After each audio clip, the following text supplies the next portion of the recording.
the festival of shadows.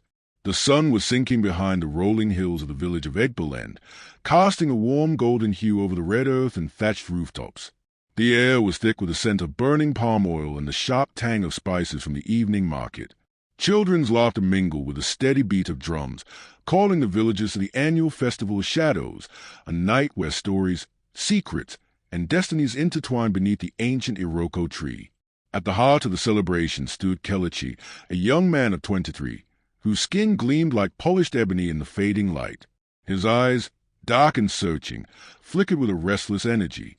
Tall and lean, with broad shoulders and a confident gait, he wore a finely woven agbada embroidered with gold thread that caught the last rays of the sun. His hands, callous from years of tending the yam fields, clenched and unclenched as he scanned the crowd. From the corner of the square emerged Amara, a woman whose beauty was whispered about in every village from here to the river banks. Her skin was a deep, rich hue of fertile soil after rain, smooth and radiant. Her eyes were almond-shaped and bright, sparkling with mischief and mystery. Thick coils of hair framed her face, adorned with tiny beads that caught the flickering firelight. Her slender figure moved with effortless grace, wrapped in a vibrant wrapper of indigo and ochre. Their eyes met. A silent understanding passed between them, a spark that would ignite a night of passion and peril. "Come dance with me." Amara's voice was a soft melody, pulling Kelechi closer. They moved together in the circle, bodies swaying in rhythm with the drums. The world around them blurred until only the heat between their skin remained real. Words were unnecessary. Their connection was primal and immediate. Later, beneath the silver gaze of the moon, they found themselves alone by the river's edge. The water whispered secrets as it flowed past, and the night air was cool against their flushed skin. "I feel as if I've known you forever," Kelechi murmured, tracing a finger along Amara's jawline. She smiled, a secret smile. "Tonight, we are bound by more than chance." Their hands entwined, and the night deepened. But as dawn crept over the horizon, a shadow fell over their joy, a secret Amara carried, one that would unravel Kelechi's life in ways he could never imagine. The morning after, the first light of dawn seeped through the woven palm fronds of Kelechi's small hut, casting soft patterns on the earthen floor. The village of Egbaland was just beginning to stir, roosters crowing, women fetching water from a nearby well, and the distant hum of morning prayers blending with the chirping of birds. Kelechi lay awake, his body still warm from the night's embrace, but his mind was tangled in a web of unease. The moonlit river bank, Amara's whispered words, and the secret she bore haunted him like a shadow that refused to fade. He rose slowly, his tall frame silhouetted against the faint glow of the fire pit. His face, handsome and strong, bore the marks of youth and responsibility, high cheekbones, a broad nose, and eyes that held both hope and worry. His hands, rough from years of toil, clenched into fists as he wrestled with the unknown. Outside, the village was alive with movement.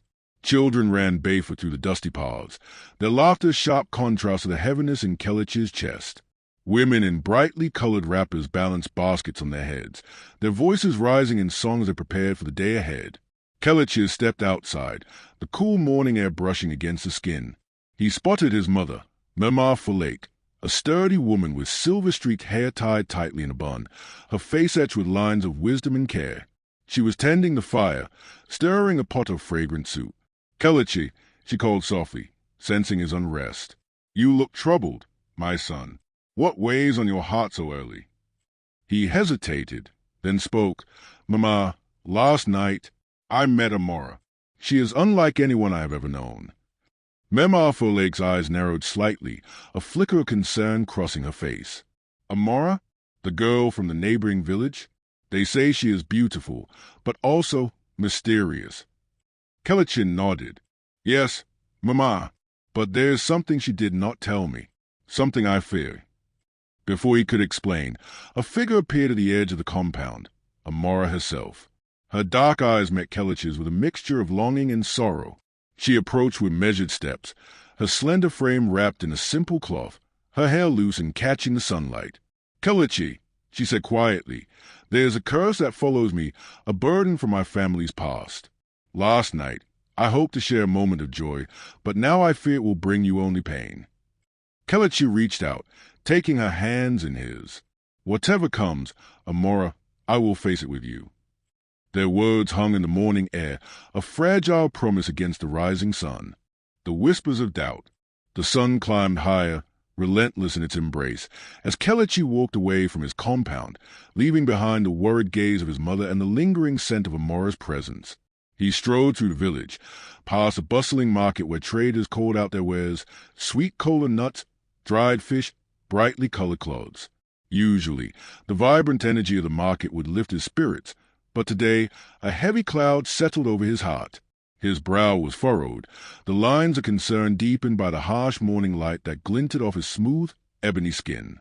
His broad shoulders, usually relaxed, were now slightly hunched, as if bearing an invisible weight. His eyes, though still sharp and intelligent, held a newfound shadow, a question he couldn't answer. He wore the same simple Egbada from the night before, now slightly rumpled, its gold embroidery seeming dull against his troubled spirit. He made his way to the village elder, Babatunde. Babatunde was a man whose wisdom stretched back further than the oldest baobab tree. His skin was a network of gentle wrinkles, testament to countless seasons lived. His white hair, thin and sparse, framed a face that held profound understanding, and his eyes, though clouded with age, seemed to see into the very soul. He usually sat on a low, intricately carved wooden stool outside his hut, whittling figures from soft wood and offering advice to all who sought it. As Kelechi approached, Babatunde looked up, his movements slow and deliberate. He watched Kelechi's troubled gait, his sharp eyes missing nothing. "Kelechi, my son." Babatunde's voice was a low rumble. "Like distant thunder, the morning brings light, but your spirit carries the darkness of night.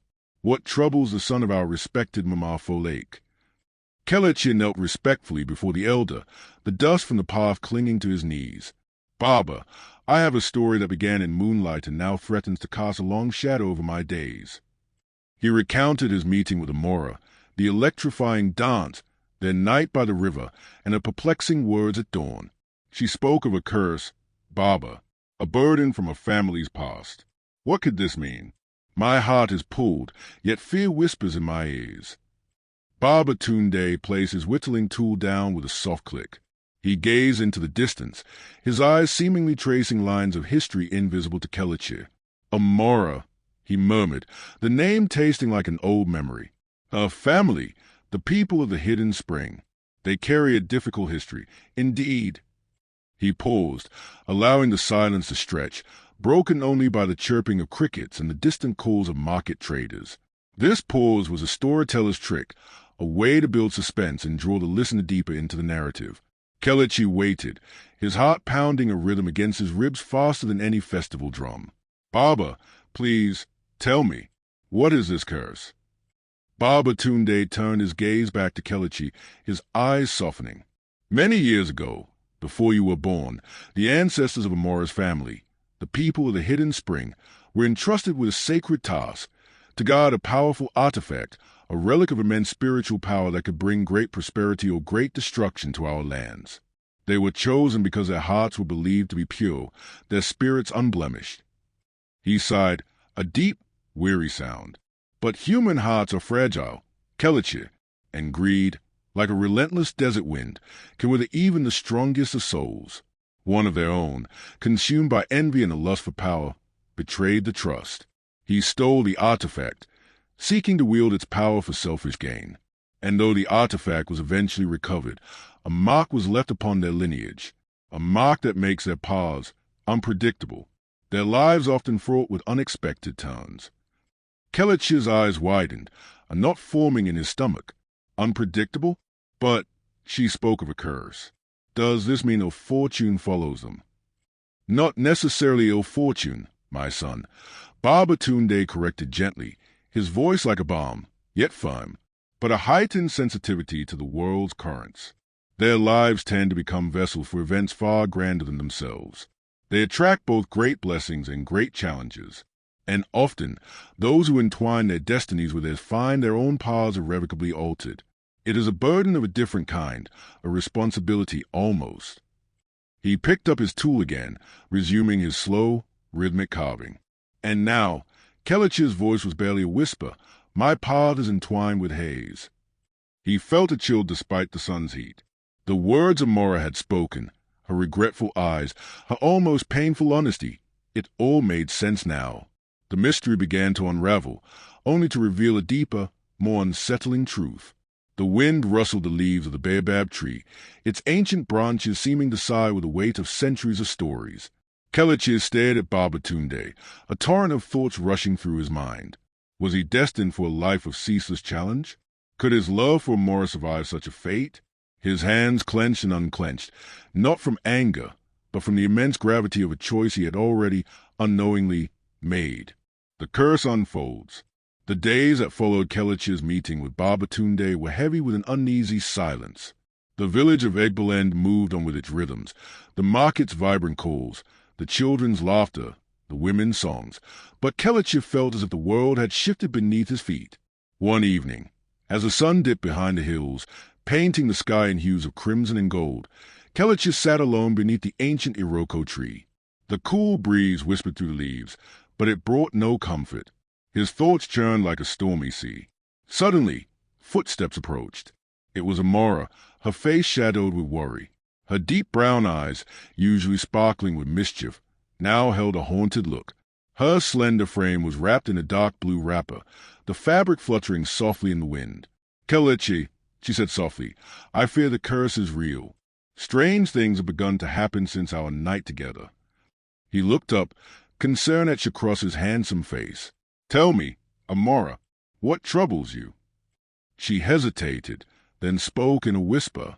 "My family's curse is not just a tale. It is a shadow that follows me. Since we met, I have heard whispers in the night, seen shadows where none should be. My mother fell ill with a sickness no healer can cure. And worse, I fear the curse may touch you as well." Kelechi's heart pounded.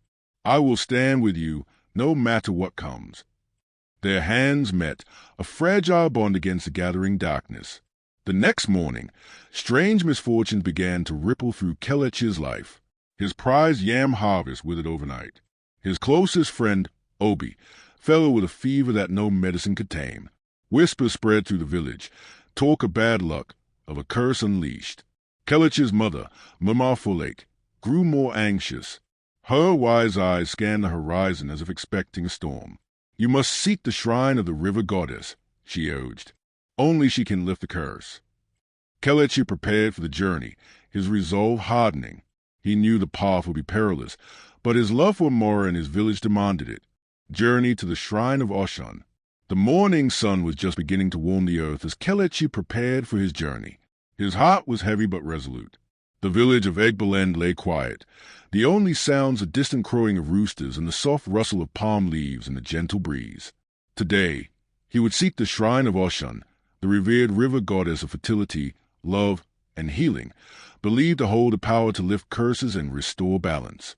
Kelechi's mother, Mama Folek, handed him a small woven basket filled with offerings, ripe yams, honeycomb, and freshly picked yellow flowers, sacred to Oshun. "Take these," she said, her voice steady but filled with hope.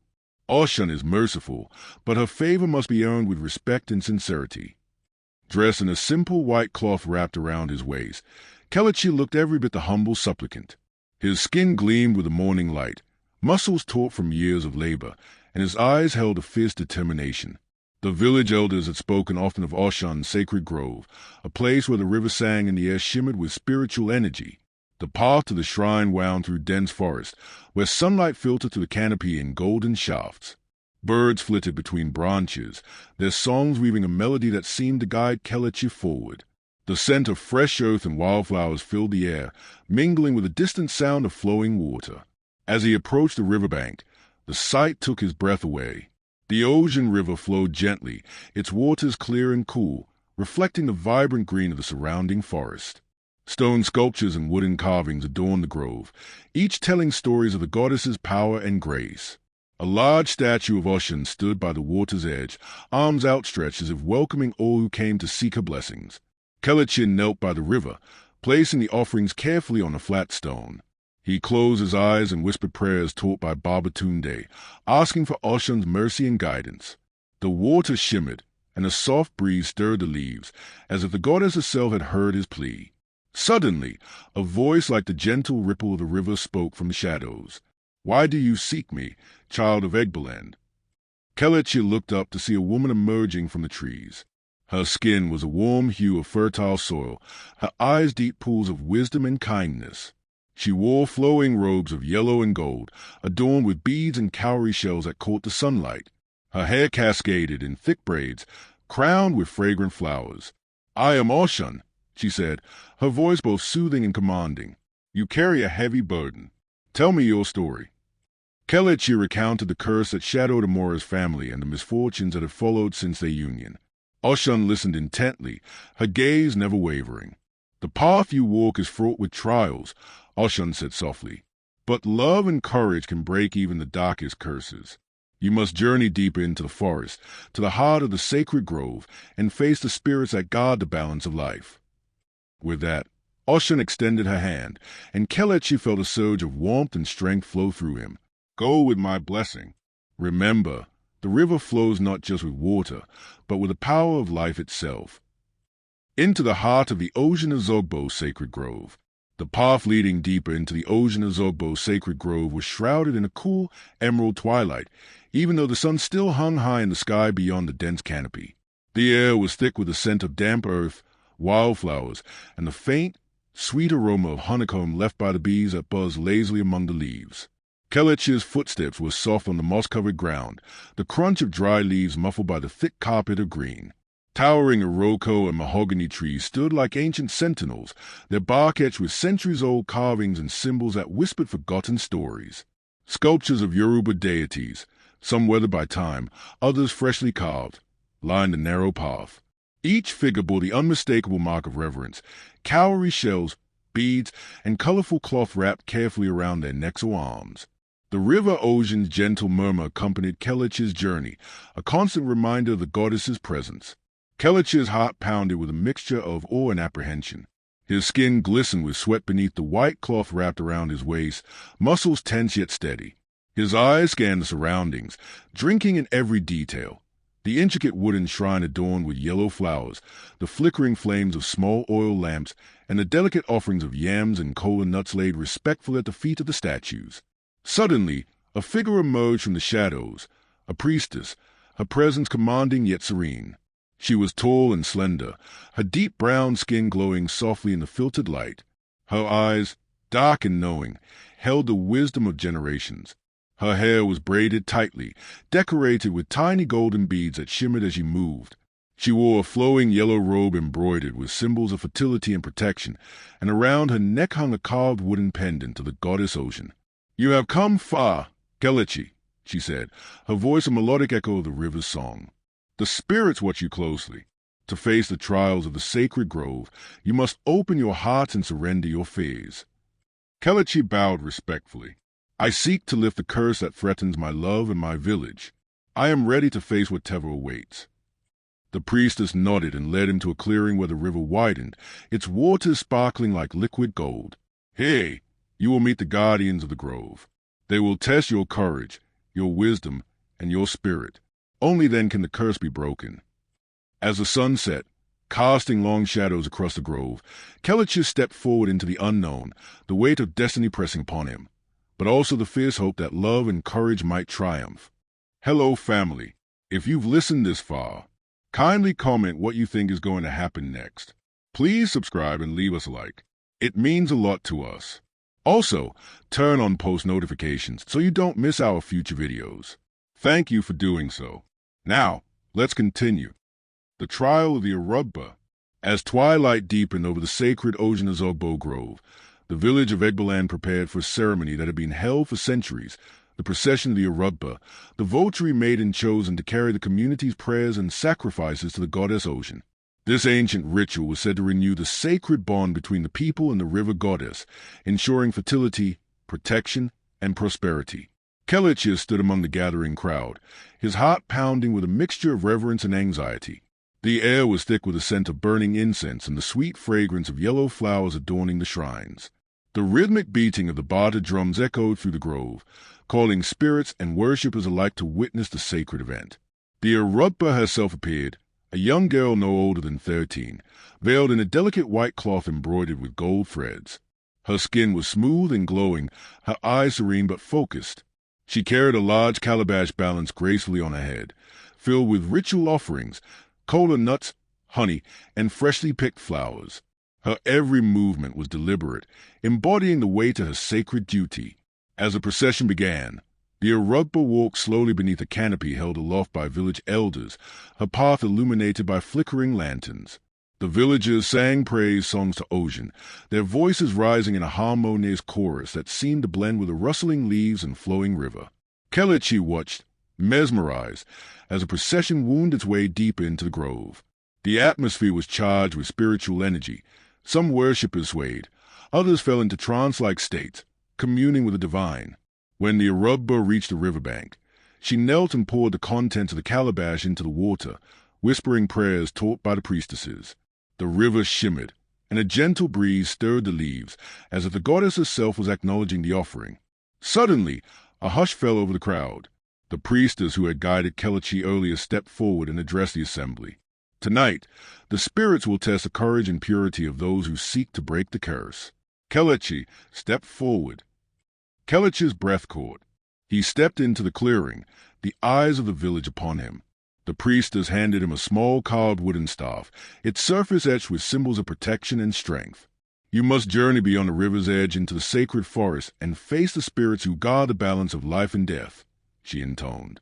Only by passing their trials can the curse be lifted. The drums beat faster, the crowd's energy rising as Kelechi prepared to step into the unknown. The spirits of the Iroko and the trial begins. As Kelechi stepped beyond the riverbank and deeper into the sacred forest, the atmosphere grew thick with ancient power. The towering Iroko trees loomed overhead, their massive trunks gnarled and knotted like the hands of time itself. The forest floor was carpeted with fallen leaves, and the air was heavy with the scent of earth, moss, and the faint, sweet aroma of wildflowers. The Iroko was no ordinary tree. It was said to be the dwelling place of the Iroko man, a powerful spirit who prowled the forest at night with a flickering torch.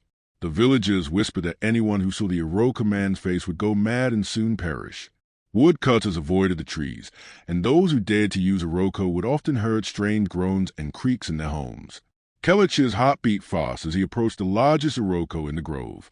Its thick branches stretched wide, casting deep shadows that seemed to move and breathe. Suddenly, a low, eerie groan echoed through the silence, and a faint light flickered near the base of the tree. From the shadows emerged a figure, tall and cloaked in darkness, with eyes glowing like embers. The Iroko man. Who dares enter my domain? The spirit's voice rumbled like thunder. Kelechi stood firm, gripping the wooden staff given by the priestess. I am Kelechi of Egbaland. I seek to lift the curse that threatens my love and my village. The Iroko man's eyes narrowed. Many have come before you, bearing such claims. Few have the courage to face what lies ahead. With a sudden movement, the spirit raised his torch, and the forest around Kelechi seemed to shift. Shadows twisted into shapes, whispering voices, flickering images of past souls, memories of betrayal and sacrifice. You must face your fears, Kelechi.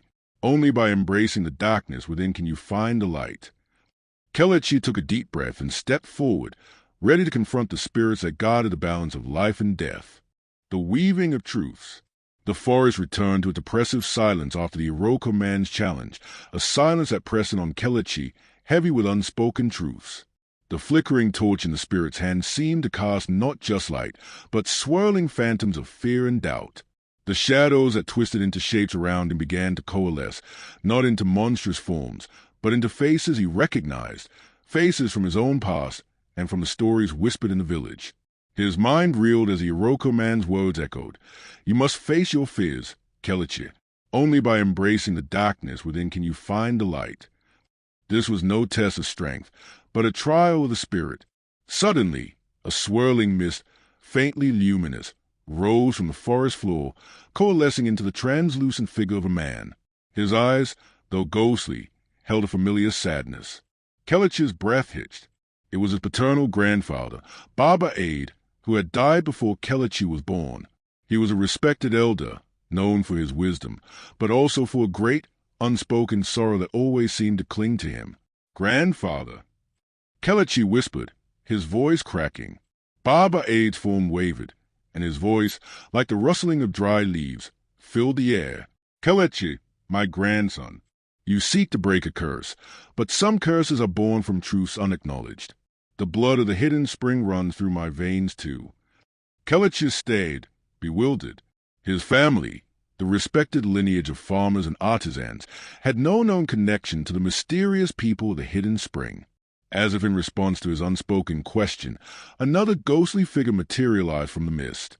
This time, it was a woman, her form delicate but resolute.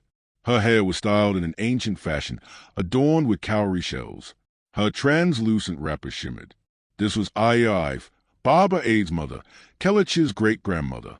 Her gaze, though ethereal, held a piercing intensity. "My son, Baba Aid," Ive's voice was a mournful whisper, "was born of a union forbidden, a union between our family and a man from the hidden spring, a love that bloomed in secret, for our families were sworn rivals over ancient land disputes.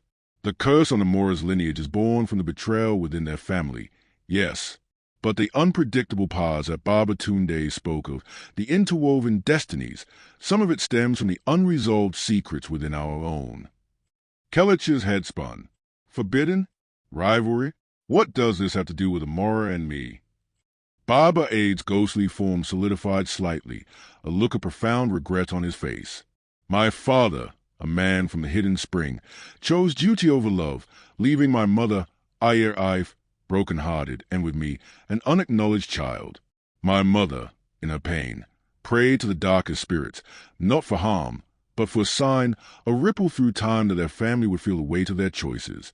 That ripple became a tide. Their family, the descendants of the man who left my mother, are the exact branch of the hidden spring family to whom Amora belongs." A cold dread seeped into Kelechi's bones. The curse wasn't just on Amora. It was a tangled knot of past grievances, forbidden love, and unacknowledged pain from both sides, weaving through generations. The one-night stand was merely the catalyst, the spark that ignited a much older, deeper fire. The darkness within that the Iroka man spoke of was not his own malice, but the unspoken secrets of his ancestors. The Iroka man's glowing eyes seemed to pierce Kelechi. Truth, Kelechi, is a river. It flows sometimes hidden, sometimes in plain sight, but it always finds its way to the sea. The curse is not merely bad fortune, but a reckoning for unacknowledged wrongs, for secrets kept, for love denied across generations. Amora's family carries the weight of their ancestors' betrayal of a sacred trust. Your family carries the weight of a broken heart and a love swept under the rug. Your union, though accidental, is forcing these old wounds to bleed into the open. To break this case, you must not just cleanse the ill fortune. You must acknowledge the full tapestry of truth. You must bring light to the secrets that linger in the shadows of both your family's histories. The ghostly figures of Baba Aid and Ive began to fade, their forms dissolving back into the swirling mist. Their expressions, once sad, seemed to hold a flicker of hope, a plea for their descendant to finally set things right. Kelechi was left alone, reeling from the revelations. The very ground beneath his feet felt unstable. He had come seeking a simple cure for a simple curse. He had found, instead, a complex web of interwoven destinies, secrets, and ancestral pains that demanded not just a ritual, but a profound understanding and acceptance of his own heritage. The weight of ancestral curses. Kelechi stood at the edge of the sacred grove, the revelations from the spirit still echoing in his mind. The ancestral curse was not a simple misfortune, but a complex web woven through generations, a burden born of betrayal, forbidden love, and unspoken pain. Now, he understood that breaking the curse required more than rituals. It demanded confronting the deepest truths of his lineage and Amora's. The village elders had long spoken of ancestral curses, spiritual afflictions passed down through families, often linked to unresolved wrongs or broken covenants. Some believed these curses manifested as repeated misfortunes, illness, hardship, or fractured relationships. Others saw them as spiritual chains, binding descendants to the sins of their forebears.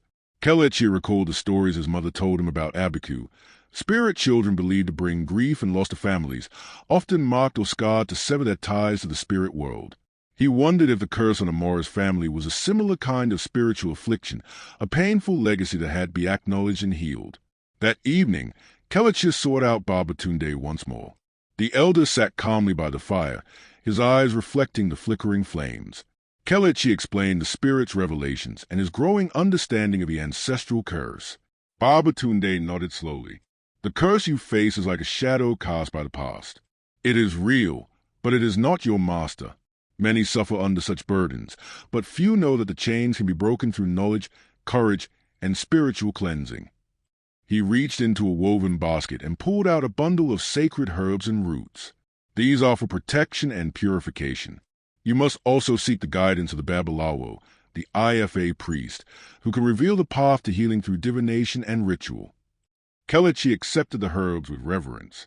But Baba, how do I face this curse without losing myself or those I love? Babatunde's gaze was steady.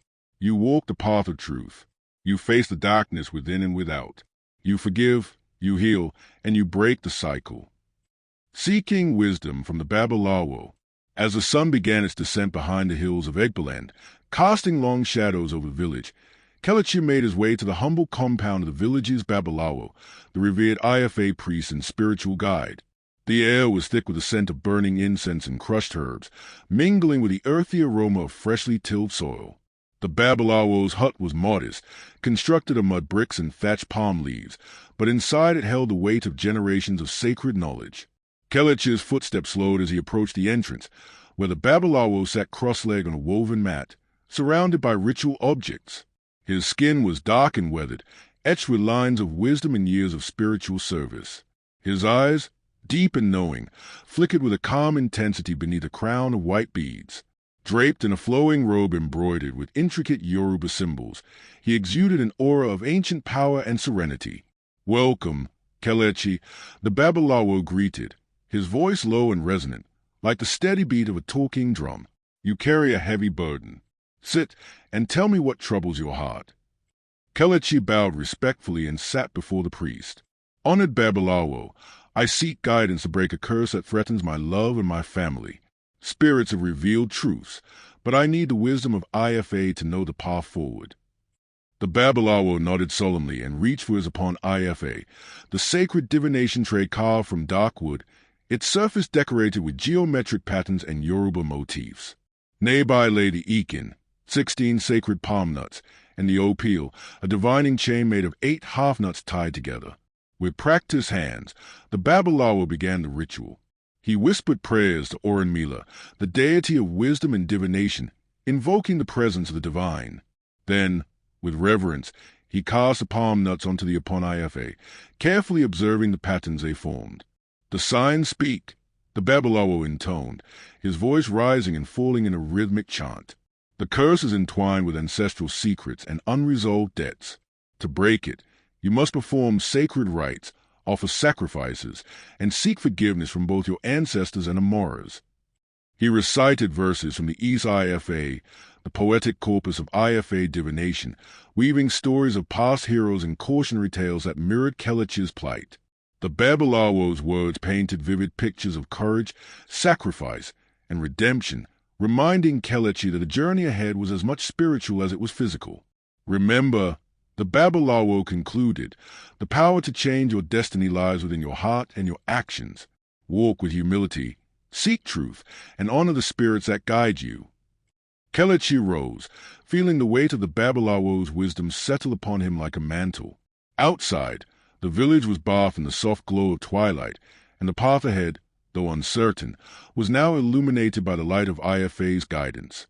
Breaking the chains, the dawn of new beginnings. The dawn broke gently over Egbaland, painting the sky with soft shades of pink and gold. The village stirred awake, but for Kelechi, this morning carried a weight unlike any before. Tonight, with the blessings of the babalawo and the guidance of Oshun, he would perform the sacred rites to break the ancestral curse that had shadowed his and Amara's lives. Dressed in a white cloth embroidered with golden threads, symbolizing purity and renewal, Kelechi stood before the altar beneath the ancient Iroko tree. The air was thick with the fragrance of burning sage, honey, and fresh yellow flowers, offerings to the spirits and ancestors. His skin glistened with sweat, a testament to the tension and hope that coursed through him. Amara stood beside him, her dark eyes shining with a mixture of fear and determination. Her slender frame was wrapped in a vibrant indigo wrapper, the beads in her braided hair catching the morning light like tiny stars. Together, they faced the gathered villagers, elders, and priestesses, their presence a living testament to love's courage in the face of darkness. The babalawo began the ritual, his voice steady and resonant as he chanted the sacred verses of Ifa. The rhythmic beat of the bata drums rose and fell like the heartbeat of the earth itself. Kelechi and Amara offered the kola nuts, honey, and yams, symbols of life, sweetness, and sustenance to the spirits. As the prayers deepened, Kelechi felt a warmth spread through his body, an ancient power awakening. The shadows that had long clung to his heart began to lift, replaced by a radiant light that filled the grove. The spirits of Baba Aid and Aya Ife appeared once more, their faces serene and proud. "You have faced the truth and embraced the darkness within," Baba Aid's voice echoed softly. "By honoring the past and choosing love, you have broken the chains that bound your families." Aya Ife nodded, her eyes shining with tears of joy. "Let this be a new beginning, where old wounds heal and new bonds flourish." The villagers erupted in joyous song and dance, their voices rising in celebration. The curse was lifted, not by magic alone, but by courage, truth, and the unbreakable power of love. Kelechi took Amora's hand, their fingers entwined like the threads of their shared destiny. Together, they stepped into the light of a new day, free, united, and hopeful. In the heart of Egbaland, young Kelechi's life is forever changed after a fateful night with Amora, a mysterious woman burdened by an ancestral curse. As strange misfortunes plague their families, Kelechi embarks on a spiritual journey through sacred groves, guided by village elders, a babalawo, and the river goddess Oshun.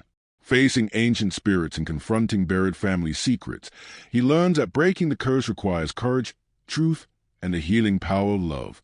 This richly woven tale explores the weight of heritage, the strength of forgiveness, and the transformative journey toward freedom and unity. Lessons worthy of noting. The power of confronting truth. Healing begins when we acknowledge and face the hidden wounds of our past. Love is a transformative force. Genuine love can break cycles of pain and bring unity across divides. Respect for ancestry and tradition. Understanding and honoring one's heritage is essential to personal and communal healing. Courage in the face of the unknown. True bravery lies in embracing uncertainty and spiritual challenges for growth. The interconnectedness of destiny. Our lives are woven together through history, culture, and shared stories that shape who we are. Hello, family. Kindly share with us your thoughts, comments, or opinion. We'd be glad to hear from you on these stories. Thanks for watching Stories with Pablo. Please subscribe and leave us a like. It means a lot to us. You can also share this video with your friends and loved ones and turn on post notifications so you don't miss our future videos. Thank you for doing so.